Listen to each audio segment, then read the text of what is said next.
I stood outside the towering abandoned building, its darkened windows staring back at me like hollow eyes. The wind whispered through the cracks in the walls, carrying with it an eerie chill that sent shivers down my spine. I hesitated for a moment, contemplating whether to enter or flee from the unknown horrors that lay within. But curiosity got the best of me, and with a pounding heart, I pushed open the creaking doors. The air inside was heavy with dust and decay, as if time itself had forgotten this place. The sound of my footsteps echoed through the desolate hallways, creating an unsettling symphony of solitude. As I ventured deeper into the building, the darkness seemed to grow thicker, enveloping me in its suffocating embrace. I stumbled upon a room cluttered with old furniture and broken glass. The moonlight filtered through the cracked ceiling, casting eerie shadows on the decaying walls. A flickering light bulb swayed gently from a frayed wire, illuminating a faded painting of a family.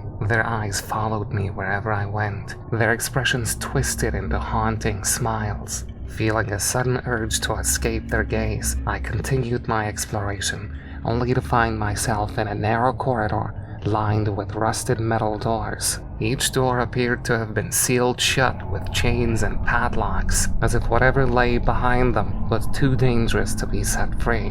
My curiosity grew stronger, and against my better judgment, I reached out to touch one of the locks. As soon as my fingers grazed the cold metal, a chilling breeze swept through the corridor, extinguishing the flickering light bulb above. Darkness swallowed me whole and panic seized my heart. I fumbled in my pocket for a flashlight, praying that it would bring some semblance of comfort in this abyss. With trembling hands, I switched on the flashlight, and its beam pierced through the gloom, revealing a horrifying sight. The corridor was now filled with grotesque figures, their faces twisted in agony, their bodies contorted in unnatural positions. They reached out towards me, their bony fingers scraping against the metal doors, desperate to escape their eternal torment. I stumbled backward. The figures followed me, their raspy breaths echoing through the corridor.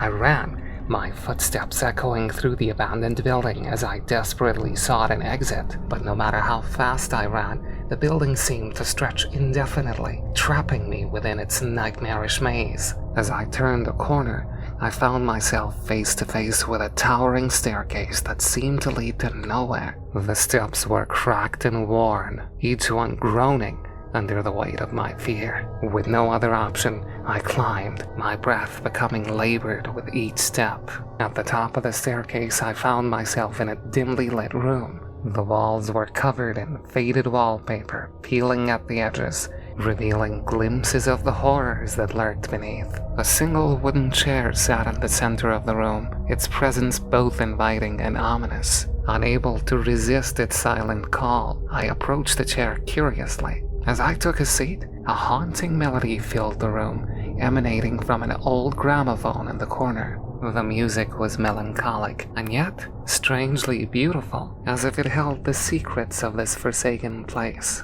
Lost in the melody, I failed to notice the room transforming around me. The walls bled with crimson stains and the floor cracked beneath my feet. The music grew louder, drowning out my screams as the room twisted and contorted into a nightmarish abyss. And then, silence. I found myself back outside the abandoned building, staring at its hollow windows once more. My body trembled with a mix of fear and relief as I realized I had escaped its clutches. But as I turned to leave, a whisper echoed through the wind, a voice that chilled me to the core. "Come back," it said. "We're waiting for you." I quickened my pace, my heart pounding in my chest.